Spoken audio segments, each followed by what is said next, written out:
Today for Primer, I'm talking to Lou Downe.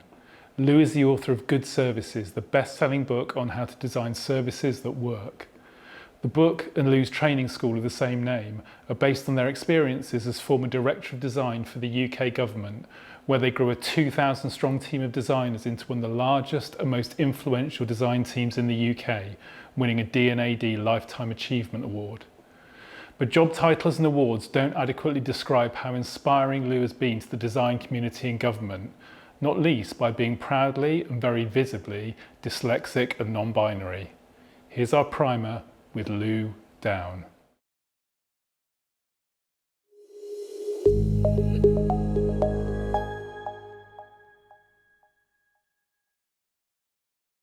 So Lou, welcome to Primer. Tell us about the School of Good Services. What are you trying to achieve there? The vast majority of what organizations now do is provide services, and yet it is a skill that we have kind of chronically underinvested in. And a lot of organizations are now coming to the realization that it's simply not possible to be able to continue to deliver even basic core services without the ability to actually design those and deliver them in a way that works for their users. And simply kind of lifting and shifting stuff onto the internet just does not work. It never worked in the first place, but we're now starting to realize that it doesn't work.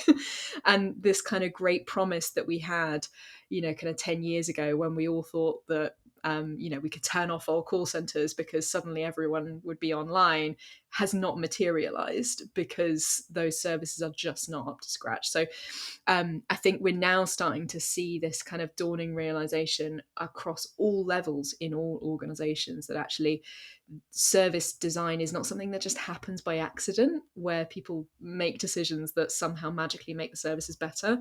You actually have to consciously design services, and that requires a completely new set of skills.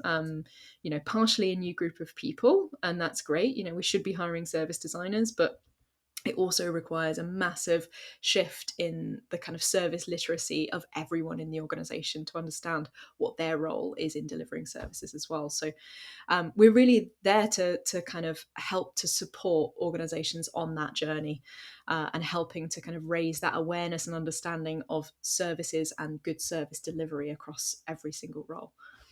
And how did you acquire the skills you're teaching? Tell us a bit more about your background. Yes, I have a weird background in service design. I think everyone who practices service design will say the same.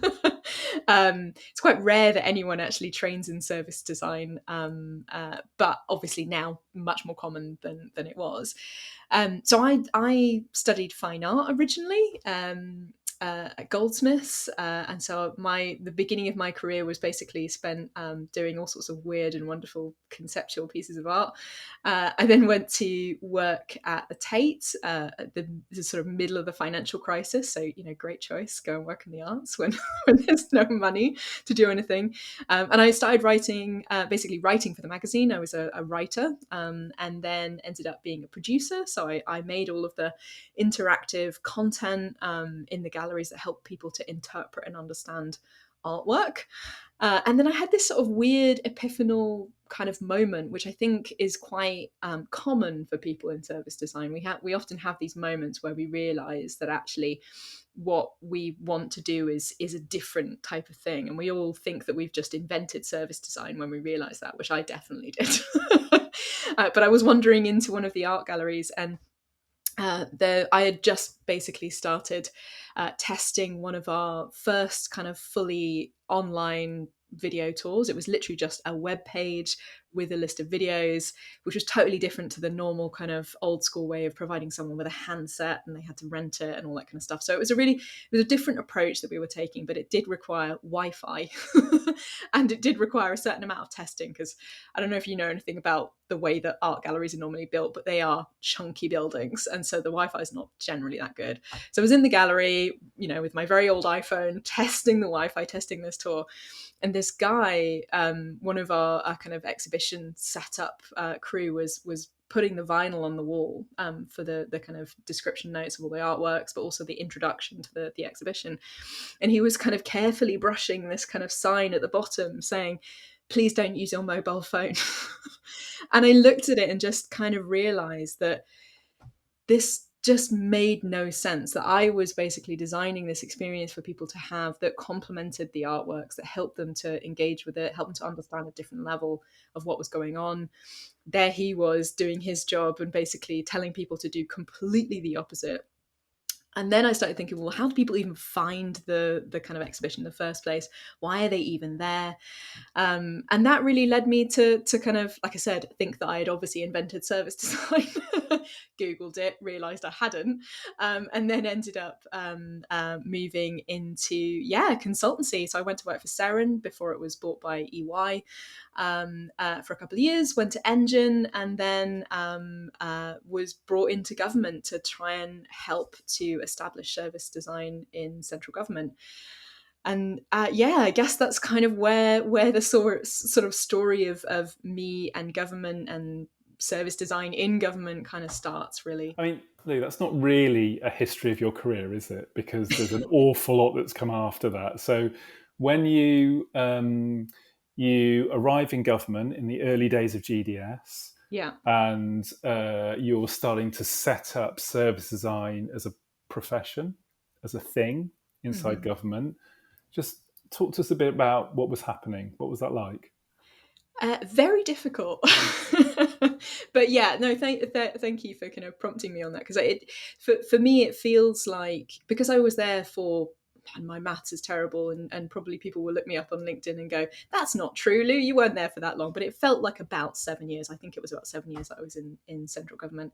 But originally I was brought in as the first service designer. There weren't any other people calling themselves service designers in central government at that time. I'm fully aware that there were people who were practicing things that looked and felt like service design. So I would never say that I was the first service designer in central government. No one could ever verify that. But certainly I was the first person to be given that title. And the idea was basically for me to come into central government to prove the value of service design and to somehow kind of magically transition this world of design from a space being very much concerned with kind of digital interaction to something that was much more involved in strategy and policy, and in the broader delivery environment. So I started looking around for places that I could go to kind of try and prove that concept. Essentially, I was an alpha. I was there to prototype this as an idea.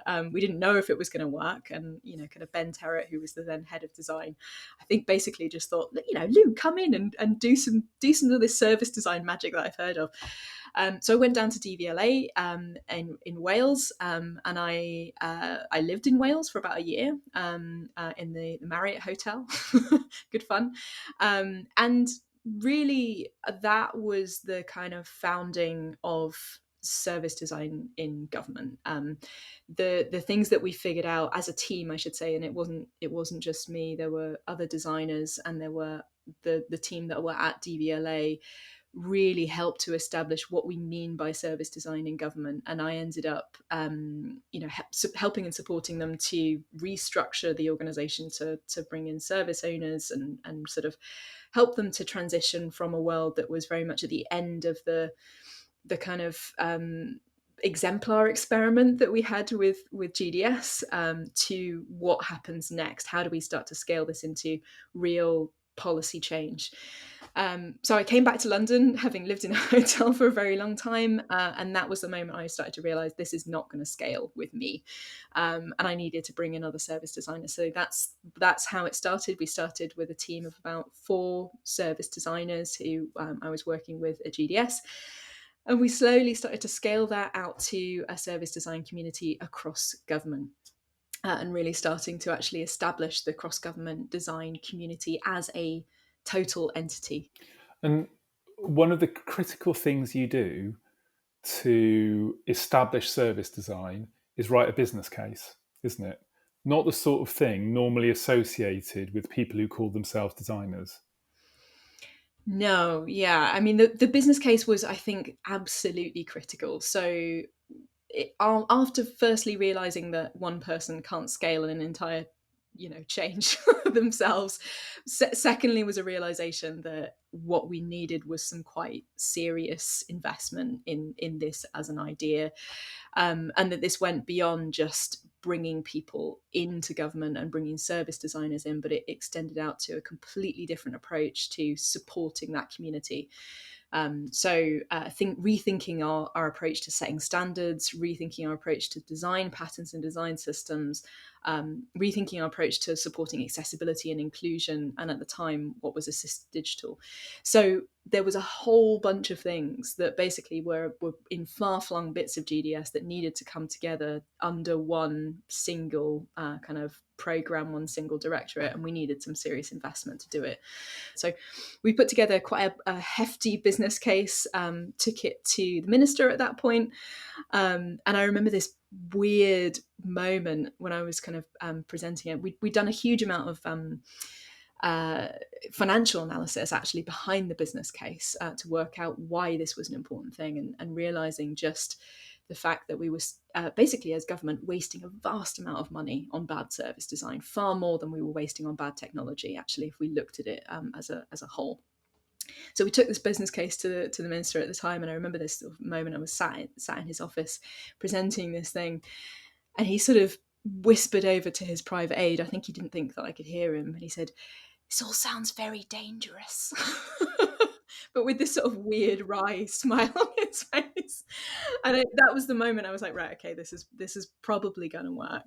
So in the in the things that you're teaching now with School for Good Services, you're doing a lot of this teaching people how to cause trouble in a good way, aren't you? You talk there a bit about the difficulty of organisations in understanding and accepting service design. You also started to hint at some of the issues that service designers or people who are becoming service designers have to cope with when they're trying to help their organisation understand what service design can do for them. In your career and in your experience in this domain, what things have you personally found difficult, and how have you overcome those things? Oof, that's a question. um, I think we should never underestimate how personally and professionally difficult the role of not just service design, but any sort of user-centric change role is in any organization. And even the most accepting organizations, it's still very difficult, because one thing I've certainly noticed is that the people who care the most often burn out the fastest. And I would include in that group anyone who is essentially, their role is advocating on behalf of users. And in the public sector, that is particularly problematic, because let's face it, we have a very hostile government environment to many users, and particularly many vulnerable groups at the moment. I'm not a civil servant anymore, so I can say that.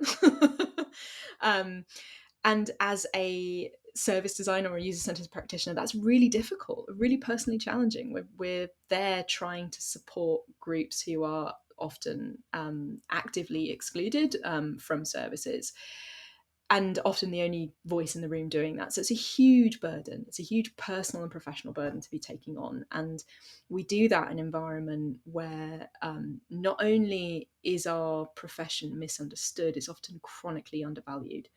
And not just from folks who don't understand what on earth service design actually is, and think that basically we're Lawrence Llewellyn-Bowen and we're coming in to make things look nice. Yeah, that's always a shock when that doesn't happen.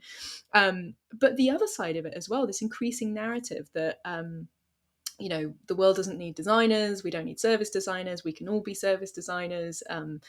It's a practice that everyone's doing, so therefore what's the point in having someone do that job? So you're kind of, as a service designer, as a user-centered design practitioner, you are stuck between a rock and a hard place of an organization that doesn't understand and value your role, and a profession that has a kind of a chronic imposter syndrome, essentially. And if people make it out the other side of that with any sense of kind of positivity and sort of value to their role, then it's an absolute miracle. So I am a lot of what we teach is actually kind of just supporting people through that process of realization and helping them to develop coping skills and strategies for doing that work, but also talking to them really honestly about what it looks like to take agency over that process and realizing that you do not have to stay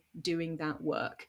You know, if you are in an environment where you have tried everything to get change to happen, there is no shame in you basically saying, I choose to prioritize something where I'm going to make change happen more easily elsewhere. And that is okay. That's not you giving up.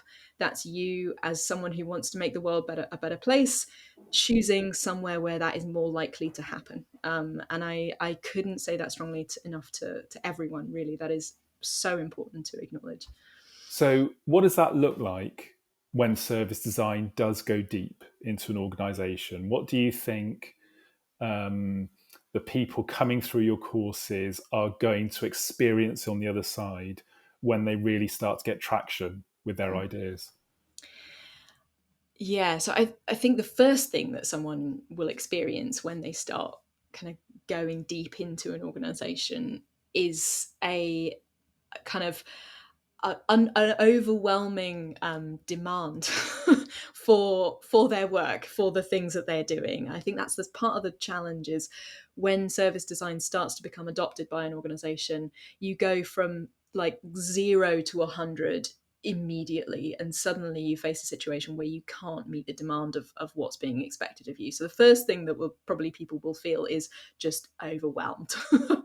The second thing I think is a sense of realizing that the skills and job role is very different. What you end up doing is talking about risk and cost reduction and change, and about design and user research in those contexts is about basically cost and risk reduction. And that's okay. I think there's a bit of a weird thing where I think we sort of see those as kind of slightly dirty terms. We don't really like talking about money and risk reduction, but it's the love language of many organizations. And so it's really important that we shift when we find ourselves in that situation, we shift our language quite rapidly to start talking about the same things, but in a different way to the people we're talking to. And then I think the sort of third thing that people will find is a sense that actually a lot of these skills, a lot of this language is very new and very different to them, and that there's some things that they need to learn. And that was my journey of kind of, you know, finding myself running this massive program with loads of people, having never managed anyone before, having never had any experience of budgets, never understanding business cases, not understanding how approval cycles worked, even basic things between, you know, like the difference between operating expenditure and capital expenditure, and how organizations feel about those different types of money. You know, the fact that there are different types of money even in organizations was just mind blowing to me.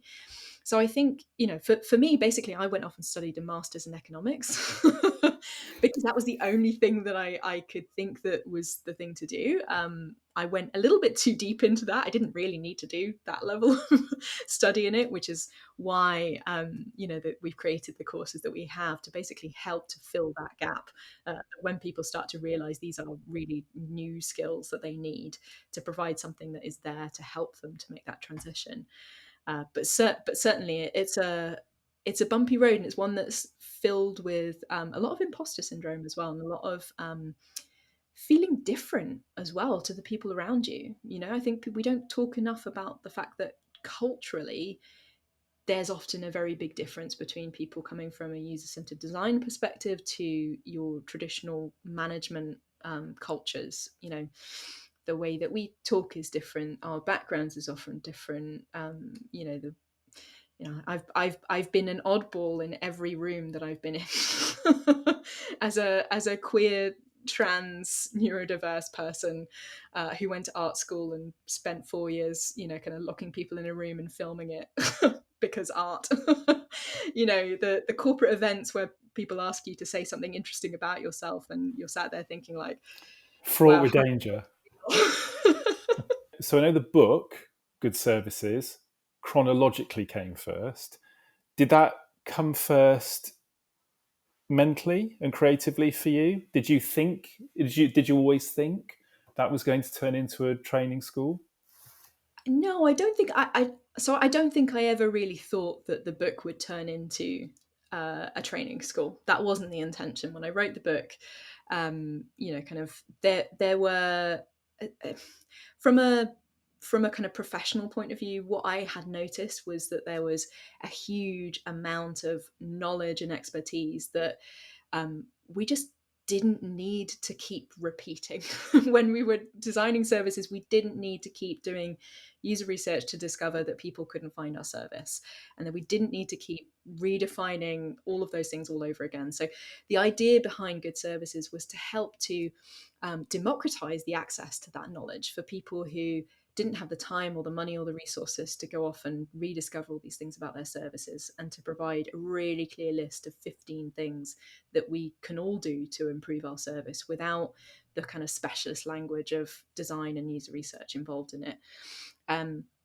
But personally, there was also a reason for writing that book as well. And I'd basically burnt out. I had gone through a really difficult experience. Running the things that I did at GDS was really personally very difficult. And I had got to a point where I had delivered the things that I had set out to do, but it had taken almost everything that I could give in that process. And very selfishly, what I wanted at the end of all of that nebulous, complex work that was very difficult to point my finger at and say, this is what I did. I wanted to be able to hold a physical thing and say, I have made something. And that is, I think, probably a lot of designers listening to this will resonate with that. We all have little kind of mini God complexes. We all want to make stuff. So I just wanted to make something. But the work that I did at GDS, and sort of founding the kind of discipline of service design across government, was principally an investment in skills and in people. And that taught me that that was the most important and fundamental thing that any organization can do, is to invest in the people and the skills that are needed to do this type of work. And so when I started to realize that it was more than just my mum and dad reading this book, which, by the way, I genuinely thought that was going to be the thing.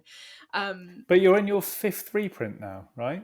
Yeah, fifth reprint. So it's been printed 6 times, but it's in its fifth reprint from the original. So we're up to about 30,000 copies, which, for people familiar with book numbers will know that it doesn't quite compare to, Jamie Oliver's latest cookbook. But it's doing well, which is really awesome to see. And it's great to see that it's helpful for people. But the book was really a tool for people. I designed it to be small and pocket sized so that people could carry it around with them. Designed it to be brightly colored so that it would sit on someone's desk and be noticeable, and it would spark a conversation in the same way that the posters that we produced within the design community sparked conversation. So it was designed as a device to help people to raise the awareness and kind of capability around service design in their organization. And it's been used in that way. People buy the book for their boss or their colleague to help them on their journey. And really the School of Good Services is an extension of that. It's helping people to put that learning into practice. And tell me about your new venture, Brod. Why do we need vegan meats? Yeah, so Broad is one of those, how you have this kind of idea sometimes and you don't quite know where it came from, but it just kind of lodges somewhere in the back of your brain, and it won't go, and you find yourself kind of ruminating on it and thinking about it. And I started to realize that, of all of the awesome things that many of us are doing to cut down our carbon footprint and our impact on the planet, one of those is obviously eating less animal-based products, because animals contribute a lot to CO2. But on the other side of it, you have a lot of the kind of vegan, meat and dairy replacement things that we eat that are basically made out of incredibly CO2 hungry products. So they're made out of coconut and cashews, and all sorts of basically things that are grown thousands of miles away and shipped often to the UK, kind of in large bulk, and expending a huge amount of CO2 in that process. But there's also a kind of mismatch as well in the way that that just doesn't contribute to farming and food security in this country as well. And anyone who's kind of involved in farming policy right now will know that we're going through a really weird and difficult transition. And I have a lot of respect for the folks who are trying to think this through, people like Janet Hughes at DEFRA. But, we have, as a country, left the EU. That provides a huge amount of challenges in terms of food security.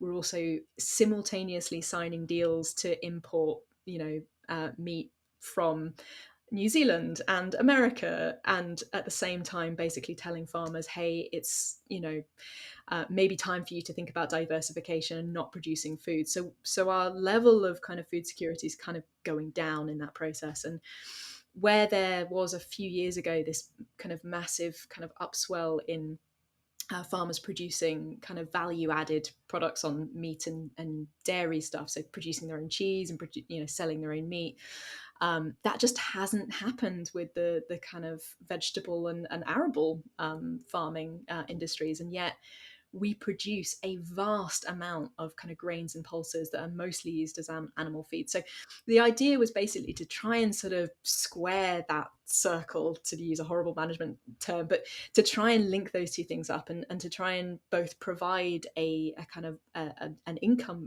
source, or a future income source, for farmers who are producing these amazing products, and also people who are hoping to reduce their CO2 by eating more local and less animal-based products. So Brod was born. It's a vegan meat business, and it's basically producing vegan meats from British grains and pulses, and using traditional fermentation techniques.